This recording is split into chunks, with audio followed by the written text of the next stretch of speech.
Good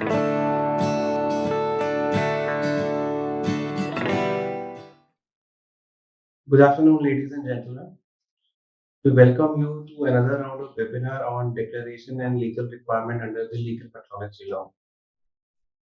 Legal metrology law is one of the interesting law which is applicable to a lot of industries, including FMCG, consumer durables, aftermarket, etc. This law has gained a lot of importance in last 1.5 years, especially because of introduction of cesses, change in GST rates, plus practical issues faced by a lot of companies in doing price evasion. So keeping this in background, today we thought that it's better to revisit what is the law all about, what are challenges we face in this law, and what could be the best practices in this law. We have attempted to keep this session more practical rather than being more academic, and we have tried to jot down our experience of clients dealing with these different provisions and what could be the best outcome of those practices. So today we'll deal with the basics about the law. We'll talk about retail packages, wholesale packages. We'll also touch upon advertisement and e-commerce, how this law impacts this advertisement and e-commerce. uh, at the end, we'll discuss what would be uh, the offense and penalties, what is the jurisprudence on that, and the way forward on this one. So, with this, let's touch upon the basics about legal metrology law. This law applies to the package commodity. We'll discuss this in detail, but to start with, you can imagine something which is a pre-packaged product holding pre-decided quantity. This will apply to package commodity.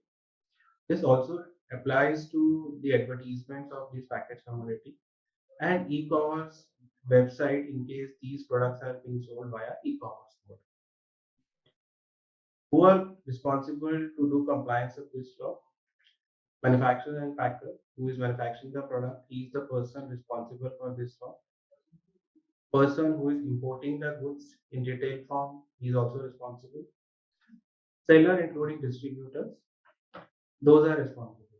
Now, when we talk about responsibility, essentially means that A, there are registration requirement, there are declaration requirement on the packages. So those areas should be complied with. And in case of non-compliance, these person would be held accountable for those non-compliances. Scope of this law, effectively, the what we call this law is that this is more a law of procedure. So there is no room for common sense. You will see that in a lot of jurisprudence, there are some benefits given out of equity, but the fact that the matter has reached to a discussion before the court on some uh, logical ground does not mean that that's the correct position. Here, the more focus is on the way we are writing declaration and the manner in which we are writing declaration, and that too in conformity with what is permitted under the law. Like I said, complete disclosure is important. In case you can get something out of the existing disclosure, it's not a compliance of law. Until there is a complete disclosure of mandatory detail, there is a non-compliance of this law. What are the consequences in case of non-compliance? Unfortunately, there are big consequences, unlike tax law. The first and foremost, there are hefty fines which can be imposed on non-compliances relating to commodities. Second, goods can be seized, which can have a larger impact on the supply chain of the organization. Proceedings can be initiated against the director. These proceedings are generally the court proceedings and hence should be avoided. And last and foremost, it leads to damage to the brand value. The moment a big organized multinational company is being under the radar of legal metrology department, usually this news goes out and by default the picture comes out that there is a non-compliance done by this company. So it also leads to a loss of brand value for the organization. We did a quick poll on the point that if you are a manufacturer of retail package, you are supplying it to the OEM and this ultimate product is being supplied to the aftermarket segment, then will this law applies to you? The result is instructing. Interesting. Everybody feels that this law is applicable. We align with this view. However, a point of caution: if the law is applicable, there is also a corresponding requirement to seek registration. So, in cases where we are applying metrology labels, but we have not taken the legal metrology registration, and that point also needs to be taken care of. Now, from a discussion perspective, we'll start with retail packages. So, what is a retail package? Because this is the first and foremost test which needs to be satisfied. The moment commodity qualifies to be a retail package, then the declaration prescribed by the law needs to be applied. Now, the concept itself is very challenging. Let us see how would you arrive at a conclusion of retail package. So, there is a definition of prepackaged commodity. Law says it is package which contains pre-decided quantity, let's say 1 unit, and that quantity is there without the presence of buyer, which means it's already prepacked. Whether the package is sealed or not is irrelevant. Now, some quick example from our life would be the mobile phones packages, laptop packages, headphones packages. All of these items are designed to contain these items. They have their own boxing, branding. They will hold pre-decided quantity. If you go to a store, you will find these items in these boxes. There could be other real life example like toothpaste, shirts, shoe boxes. So you will see a lot of products comes up with in a prepackaged commodity. Now, once the prepackaged commodity tax is satisfied, if the item is being sold to a customer for its consumption, like you and me who are the retail customer, then it will become a retail package. The definition of retail package says that it is a package which is for retail sale to the ultimate customer. So if you go to a mobile shop, demands a mobile phone for your use, then technically it is a retail package and the applicability of metrology law will apply. Retail package definition also includes imported package. Now, all imported package has to satisfy the condition of prepackaged commodity. So, if an item is being imported, let's say there is a mobile phone or a laptop, which is being imported by a distributor and that is being sold in India, then that package will also qualify to be a retail package. Once the criteria of retail package is being satisfied, then we have to put a declaration. Now, this declaration flows from the corresponding legal metrology and package commodity rules. Let us see what all declarations is required on a retail package. First and foremost, we need to mention the name and address of the manufacturer or an importer. Then the country of origin. This is required only in case of imported packages. Commodity description, which generally means the generic name of the product like mobile phone, chair, table, etc. What is the quantity which is contained in that package? Like, is it containing one product, two product, etc. Then customer care detail, which can be contacted in case there is any grievance relating to the product. Month and year of manufacturing or import. And lastly, the retail sale price. Here, retail sale price refers to the MRP in our discussion. So with this background, I'll request my colleague Raman to take it forward, who will discuss these declarations in detail. Yeah, thank you, Gaurav. Good afternoon, everyone. So like Gaurav mentioned that there are certain declarations required to be mentioned on retail packages. So we will discuss one by one in detail. So we will start with the declaration name and address. So there can be a two type of packages. One is domestic package and second is imported package. So let's say X manufactures the domestic package, then he need to mention his name and address. And let's say Y imports the pre-packaged commodity, then he needs to mention his name and address. So in the case of imported packages, there is no requirement to mention name and address of actual manufacturer who is located outside India. There can be another scenario where there can be two parties. So X manufactures the final product on the behalf of Y. So in that case, Y has an option to mention only its name and address, or he can mention his name as a marketed by. So if he does not disclose the name and address of actual manufacturer, in this case X, then he will be deemed as a manufacturer and he will be liable for all the compliances under LMPC rules. So there can be some mistakes under this declaration. So there is a confusion on usage of qualification. So let's take an example. Y imported two packages and he prepared a kit which contains 4 packages, out of which two are imported packages and 2 are domestic packages. So there is a confusion whether he needs to mention as a qualification name and imported by or a manufactured by. Similarly, like we discussed in the case of third-party manufacturer, there is always confusion to use manufactured by or marketed by. One more mistake some manufacturers do under LMPC rule, that is mentioning the correct address. So there can be an issue whether we need to mention the address registered under LMA or registered with the registrar of company or factory address. So why these issues emerges? That's for multiple reasons. We discussed first, a package has to be categorized whether it is a manufactured package or an imported package. Accordingly, declaration is required. Now, if there are major parts which are imported, which are being supplemented with domestic procured parts, then the question is the outcome of package, is it a manufactured product or is it an imported product? Because this positioning will decide whether the name of manufacturer is required or whether the name of importer is required. Similarly, we have seen a scenarios where there are contract manufacturer and the brand owner is different. Then in that scenario, whether you wanted to mention the name of contract manufacturer or you can mention the name of a brand owner is something which is important.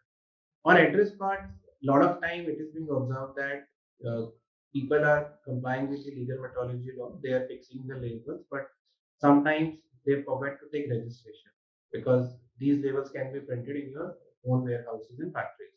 So when address is not there as a registered address with the methodology, then there is a legal debate. What is the correct address as per legal methodology?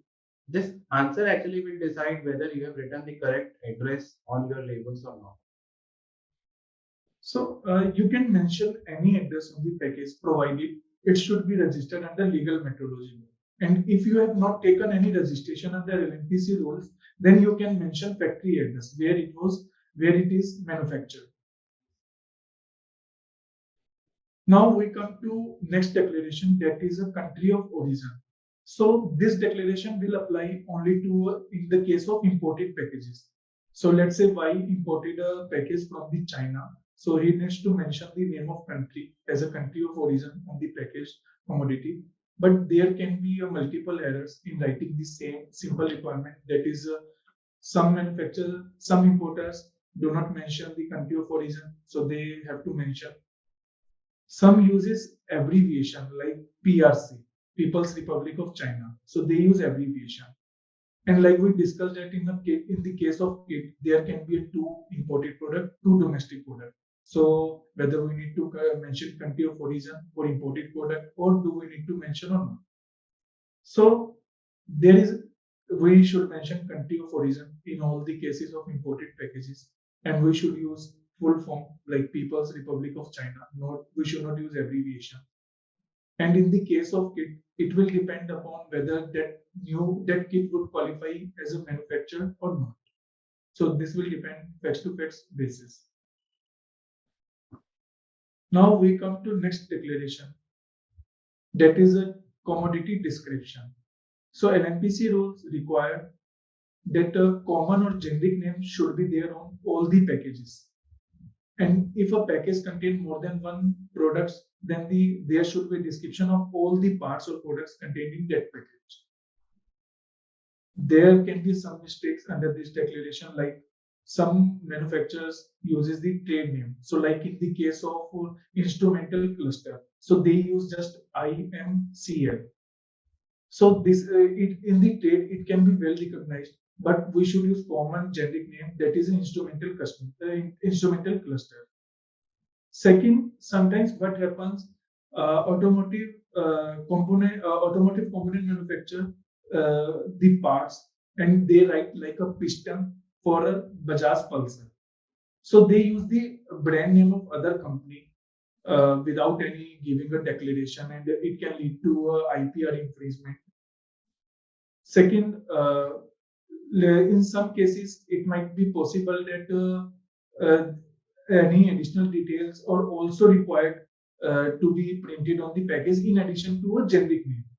So what happens, manufacturer gives those additional detail like part number along with the generic name only. So we should use complete name like instrumental cluster, not we should use abbreviation or tail name. Second, we should use the brand name of other company with the declaration that this is for the, we have used only for the application of product. We don't violate any IPR law. Then if there is a requirement to mention detail of part or additional details, then it is optional to be mentioned. It is So the idea here is actually the completeness of information which goes to the buyer. So when you are writing two technical names, then buyer is confused. So from that perspective, here the legal requirement is let's like more common and generic name, which is understood in parlance. Second, use of brand name I say is more of a technical IPR issue. The intent always has been with the auto parts that okay, let us also write the compatibility of this auto part, be it piston, spark plug, etc. That okay, this is applicable with X model of two wheeler, let's say Splendor, Pulsar, etc. or Y model of four wheeler. So a lot of time these are being written for convenience for distributors and customers, but there has to be a caveat that it should be clearly written that there is no association of us with the main company for which the product is being manufactured. Otherwise, it leads to a lot of IPR infringement. Especially the problem is more worse if these are imported parts. Then a lot of time there are scenarios where parts are being held up by the customs department on this point only.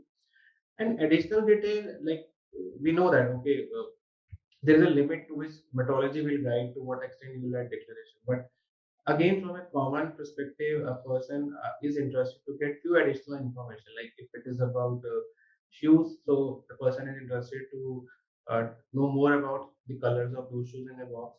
If it is about electronic product, then the voltage, battery power, AC, DC inputs, charger, etc. Those details are also essentially required if you go and buy those products. So to the extent those details are relevant in it, right, those details should also be given along with the commodity description. right. Good. Thank you for your input. So now we proceed further with the next most important declaration on the packaged commodities, that is the declaration of quantity.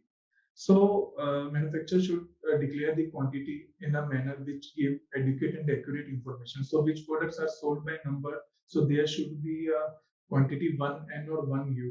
It should be sold by number. Where there is a requirement to sell a product by weight, so it should be a gram. Any additional, like in the case of TV, it is sold by number. So there is a requirement to mention 1N on the TV. So, but there is a need to mention additional detail as well. Like inches also matters for the customer when he purchases the TV. So additional detail like dimension can also be given along with the quantity, but it should be given in a separate line. Then, like in the case of kit, we should mention quantity of all the products contained in a package. So there are some exceptions to this declaration. We will discuss one by one. So Schedule 2 prescribed that there can be a standard pack for a specific commodity. So like in the case of tea and biscuits, there can be a package in the multiples of 25 gram only. And similarly, in the case of milk powder, there can be, in the case of milk powder bread, there can be a package of in the multiples of 50 gram. So this is the requirement, special requirement. Then there is another schedule, that is Schedule 3, which requires that on a specific products like soaps, lotions, cream, that whenever manufacturer mention the quantity, there should be a qualification, there should be prefix qualification when packed. Because at the time of purchase of that item by the consumer, there can be some loss of quantity because of the environmental condition. So then last schedule, fourth schedule requires specific product to be sold by weight, measure or number only. So like for example, in the case of electrical wires, it can be sold either by length or weight. Similarly, in the case of fruits, it can be sold by number or weight. And in the case of paint, it can be sold only by the in the manner of volumes. So under this declaration, that manufacturer uses the write the complete description numbers or NOS for the quantity declared by numbers. So this is a mistake. Second, they use the incorrect format such as GMS, GM only instead of writing gram. And major error they do, that is they declare MRP with quantity. So under LMPC rule, there is a strict requirement that wherever you declare the quantity of the package, so the space around the quantity declaration should be free from any printed information. So quantity, by and large, is one of the most complex area for making a decision of declaration. Simply for the reason that the provisions are scattered at various locations, and plus there are a lot of commercial restriction on this. Like we discussed, the packages for tea. With the advancement of tea industry, there are a lot of combination of teas infusions which are there. So to give a better tea experience to a customer, sometimes practically it is not possible to use the same quantity which is given in the schedule. So to that extent, some exception has to be created. For numbers, NOS, I'll say there is a teaming provision. We'll discuss that. Okay, it has to be mandatory return as U or N. There is no scope for abbreviation. Like GMS or GM, logically, you can understand it. It represents grammage, but that's not the way this law or the officer reads it. For them, it has to be an explicit GRAM to be given. Lastly, lot of time, what will happen? Two or three mandatory information is being clubbed together in one line. So here we have talked about quantity with MRP. So what we are trying to say is you have given the quantity, which is correct, but at the same time, in same line, you have also given the declaration that okay, this quantity is for XYZ MRP. Now these mandatory declarations should not come in one line. These should come into separate lines so that there is no room to argue that okay, you have not given the you have given the misleading information in one line. So now we have suggestions that U or N should be used for the quantity declared by numbers, and you should use full name grams or G, and there should be a separate declaration of MRP, not along with quantity. Also on this G, we would like to caveat that that is the only unit G which is permitted under methodology. That story is not true for other short forms of unit of measurement. So for every unit of measurement, there has to be a thorough evaluation whether a short form or a symbol is being permitted or not. Yeah. Now we come to next declaration, that is details, customer care details. So now on this LMPC rules say that we need to mention detail of customer care, whom customer can contact in case of any consumer, in case of any company. So under the customer care details, we need to mention name or designation and the address and telephone number and email ID. So in this declaration, there can be a mistakes like some manufacturers do not mention the address again because they think that they have already mentioned the address under the declaration name and address of manufacturer. So this is not correct. On this, there is a Telangana High Court judgment as well in the case of Hindal Beverage, which held that mentioning address is a mandatory under customer care detail as well. Even we can use same as above, we can mention, but we need to mention address as well. Second error happens like there can be inconsistency in address and telephone number. So like any manufacturer can mention the address of UP, but they have mentioned the telephone number of Delhi starting with 011. So there is an inconsistency. Third mistake that whose detail we need to mention, whether of original manufacturer or the marketer in case of third party manufacturer. So on the same, we should mandatorily use mention address. Either we can use same as above or we can write full address again. Then there should be a proper phone number and toll-free number to be used.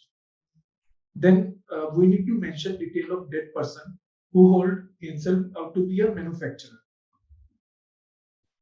So on this 2 points is it is also being observed that the designation is also missing, which is customer care officer or customer care executive. So that should also be there as part of the customer care detail. Second, there are some tri-party agreements where the original brand owner done a tie-up with another brand owner, let's say for helmet, and the helmet is being manufactured by the owner who has its own brand name. So if in case of these agreements, there are technically two manufacturers and marketer is one. But the problem is if that's been marketed by a person too, then as per the methodology, he's the manufacturer. Then whose address should be given, let the customer care details to be contacted. This law is not sacrosanct. This is more logical. So if to a consumer you have declared marketer as the person holding himself to be responsible, then on that premise, the customer care details of that person needs to be given. Thank you, Gaurav. So now we come to next declaration, that is a month and year.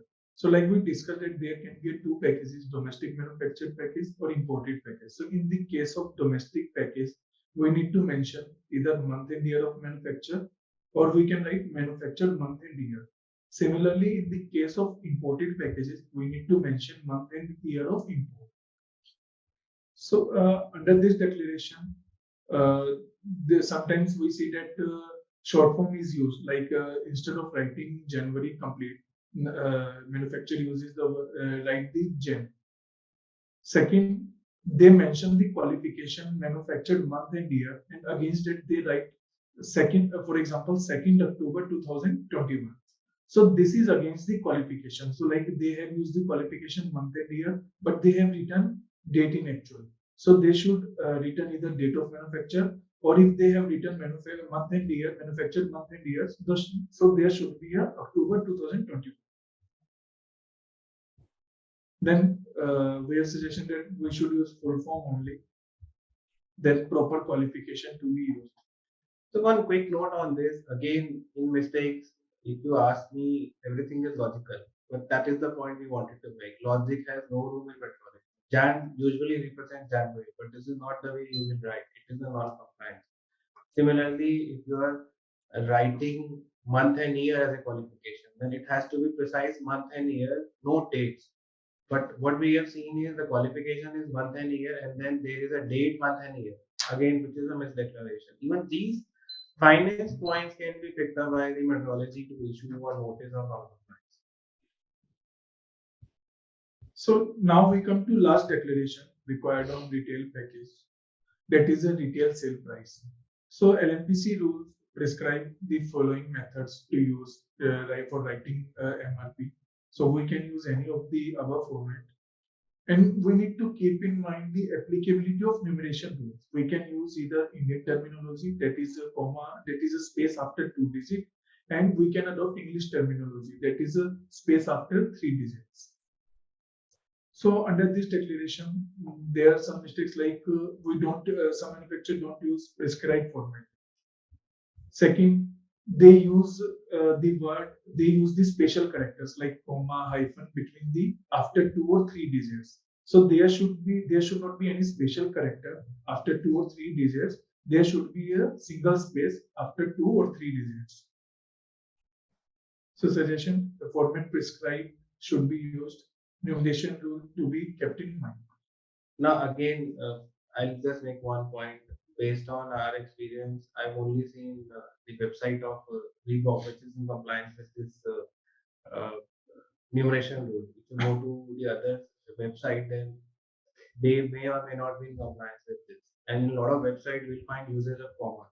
We'll discuss more in e-commerce side, but yes, just because all the big players are following, then that should not become a trend to just copy paste. Like we have to thoroughly review this law to understand what is the requirement and whether we are in compliance with that part. Thank you, Gaurav. So now this is the sample label for retail package. So like we have mentioned the name and address of manufacturer and the description, quantity, one and month and year of manufacturer, MRP, and the customer care details. Like we discussed everything in detail. So now we come to another category of package prescribed under LNPC rule, that is a wholesale package. So now first we will understand what qualifies wholesale package. So there are 3 variants of wholesale package under LNPC rules. Type 1, that there can be a package containing multiple retail packages. So there can be so it will qualify retail package only if it is sold to intermediary, not for direct sale to retail customer. So we need to compare it with the another variant of wholesale package. So type 2 variant 2 state that a box containing 10 or more retail packages. So the difference between these two variants is that if a package containing 10 or more retail packages, then either we are selling directly to a consumer, even then it would qualify wholesale package. So to make you more relatable to this concept, let's say in category one, we are talking about a wholesale box of 10 mobile phones. Let's say there are 10 iPhones. So every iPhone we know that is individually packed in the same box. But let's say from the back end, it comes in a box of a pre-box of 10 mobile phones, one model to a distributor. Now what distributor will do, as and when somebody will come to buy the product, he'll pick out one retail box, display it and sell it to them. That is the one category of wholesale package. So this box can be for 3 phones, 4 phones, 6 phones, depending upon the packaging. There is no restriction of 10 box. Why we are emphasizing on 10 box will come in type 2. Here we are talking about a package which already contains 10 box, but that is not designed to be sold to intermediary. It can be sold. I'll give you an example. Suppose you go to a retail shop. If you have to buy bottles of Bisleri, you will see that they come in a carton of 10 or 12 Bisleri packed in polythene wrap. But technically, that is a wholesale package. It can be sold to a consumer. Like if I go, I can demand the complete carton of bottles, water bottles, or it can be sold to somebody else who will just take out one bottle and start selling in retail. So that's the other category. Here, the requirement has to be a 10 or more retail packages. And why we wanted to qualify as a wholesale package? For the reason that there are some exceptions in terms of declarations. We'll move to type 3 category. Yeah. So now there is another variant also of wholesale package that is a bulk sale to intermediary. So a package containing, like for example, pulses in a larger quantity, then but that intermediary sells out that pulses in a smaller quantity in a retail in a packaged form. So that would also qualify wholesale package. So a lot of time we have been encountered with the question that okay, on type 3, where is the consumer protection? That's the most vulnerable area. We are talking about big items sold in retail where a seller is deciding what is the quantity, etc. So I will like to clarify one point. Like any other law, there has to be an event on which law has to be applied. Now, yes, the larger intention is the consumer protection MRP on most of the commodity. But if something is not covered under the law, then that is a commercial transaction which has to be dealt by the buyer and the supplier. Because this is being sold through distributor who is weighing the commodity, selling it out, and there is no MRP, does not mean that there is no consumer protection. That is there maybe another consumer protection law. But yes, this is the kind of commodity on which law is not applicable. If the law is not applicable, there is no requirement of MRP, even if it is a B2C sale.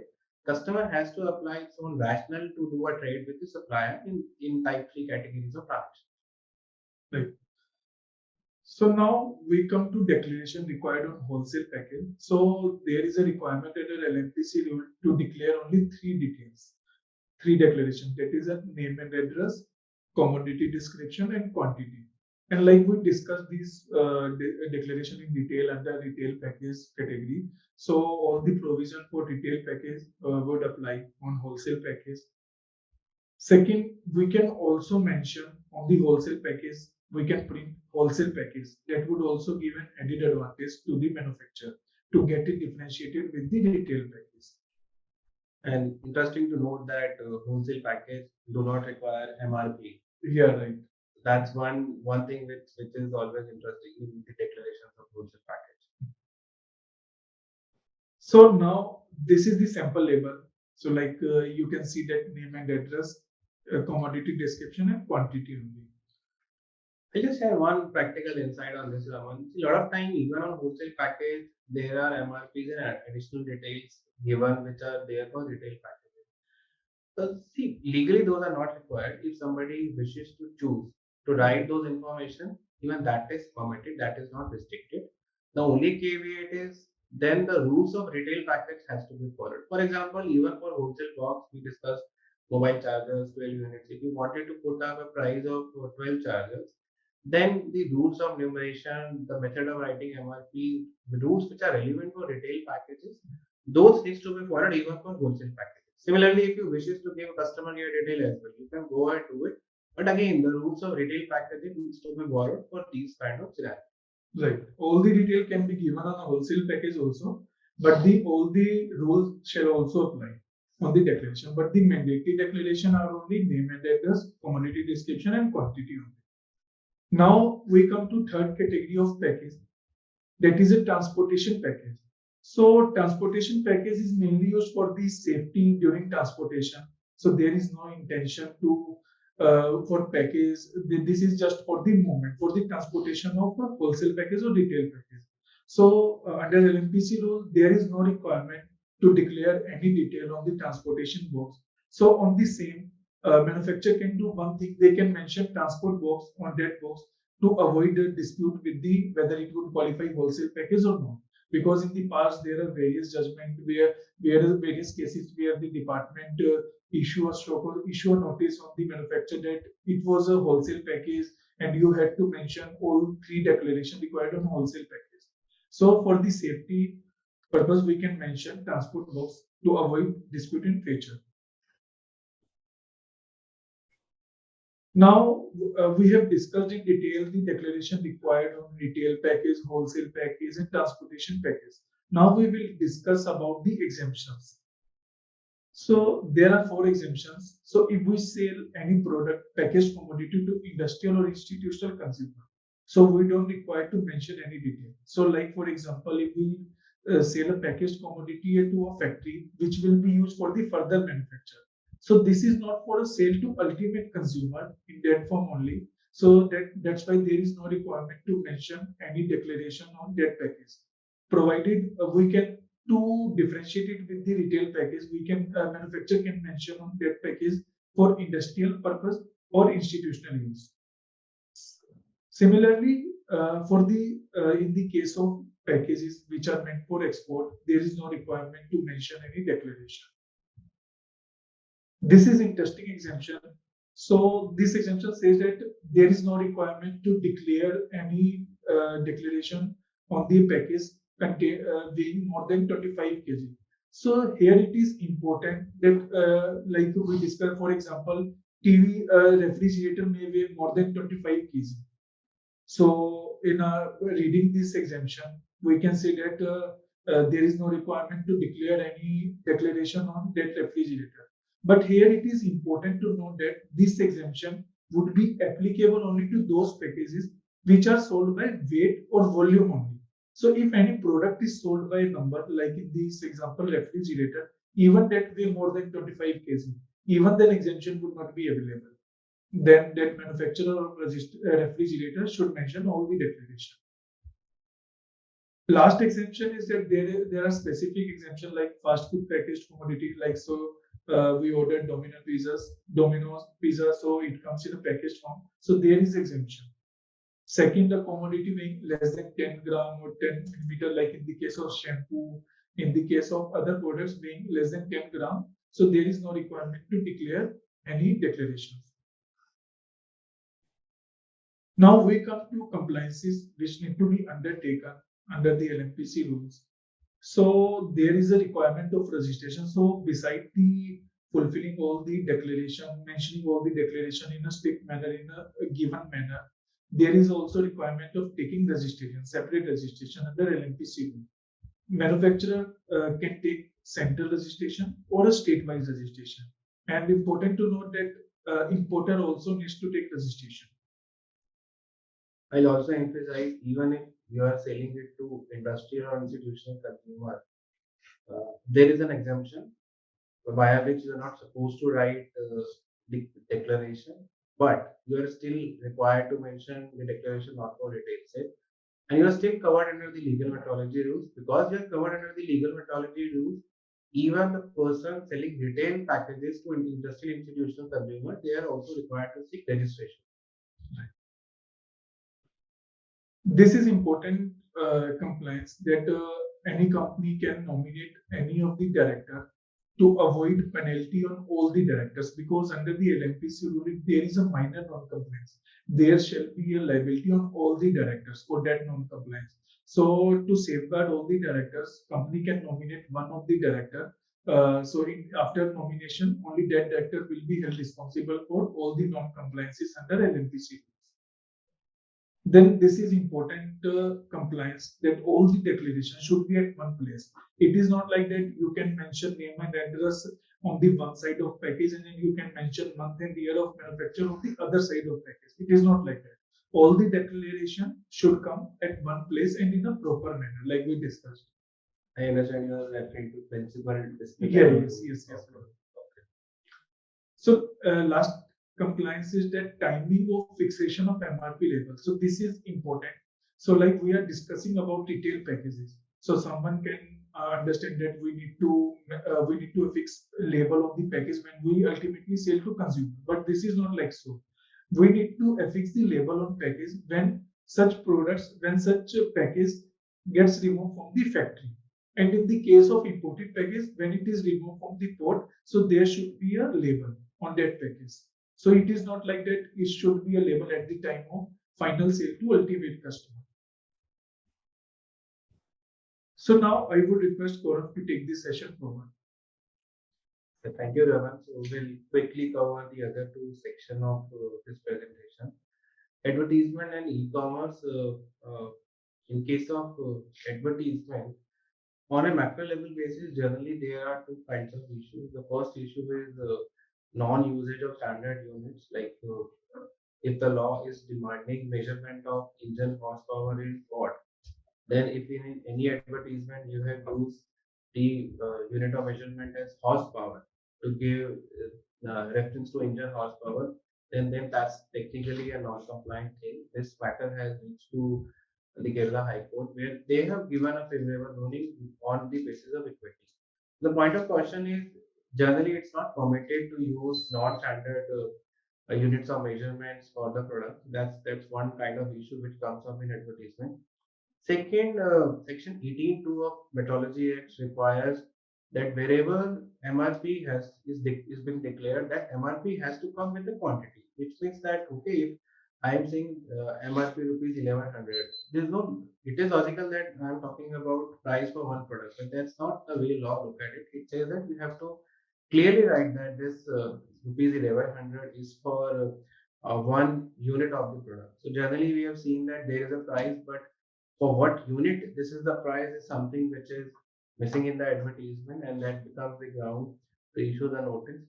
Third, uh, I'll say that may or may not be the correct position, but Raman initially touched on the example of television, that consumer is also interested to understand the inch size of the television.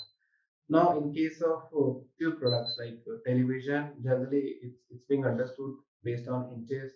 Refrigerator, washing machine, these are being understood basis the liter capacity. And in advertisement, these liter capacities are being used to communicate, okay, what is the capacity of a machine. The unit of measurement of these products remains to be 1 unit. So whenever these things are being used in advertisement, then it can become non-compliant provided you have not used the unit of measurement as 1 unit.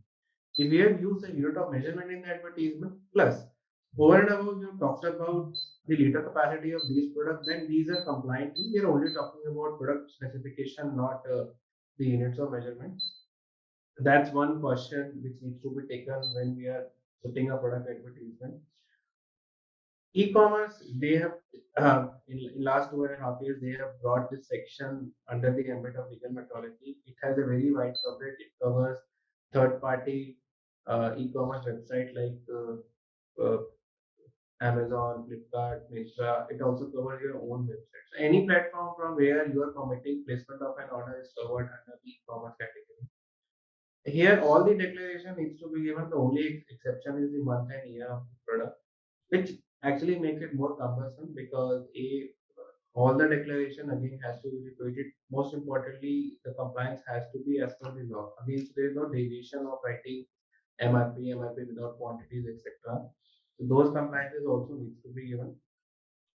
Third, this is a new issue which has emerged now. E-commerce, as we know, are cloud-based stuff. So if I have an advertisement on e-commerce, then who is the authority who can issue me a notice for non-compliance?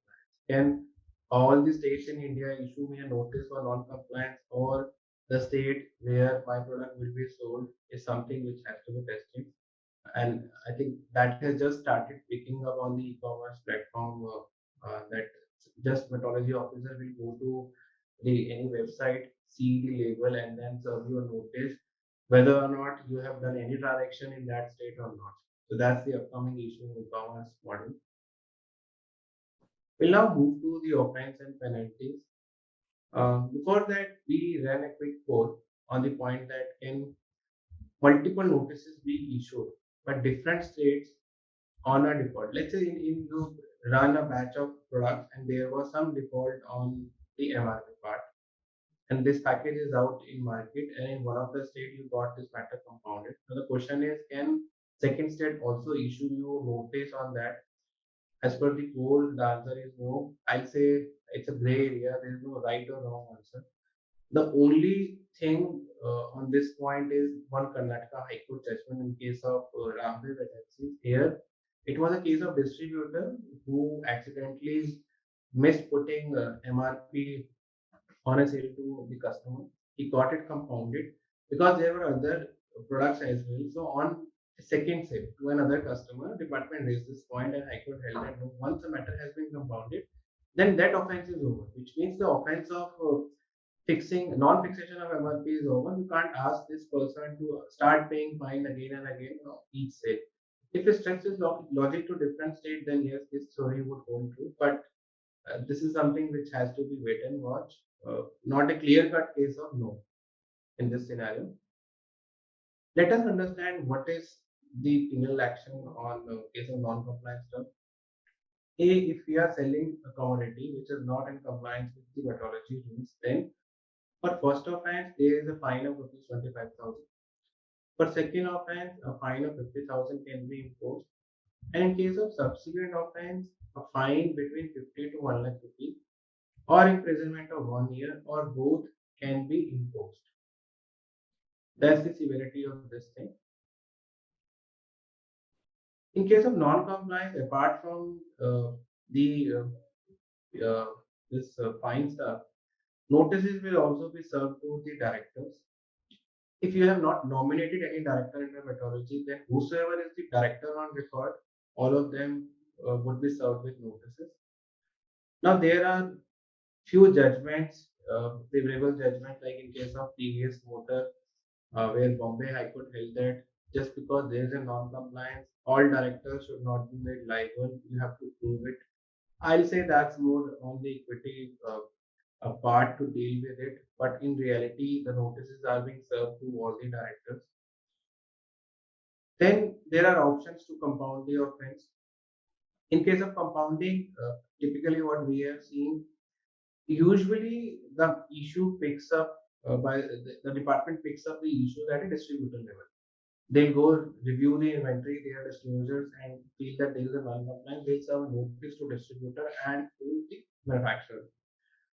Now, a lot of time there are issues with the label by default from the manufacturer side. So in those cases, practically they get the matter compounded. But there are few cases where default was not there from the manufacturer side. There was something done without taking manufacturing consent by the distributor. So here the question is who should be prosecuted or who should be called upon for this non-compliance.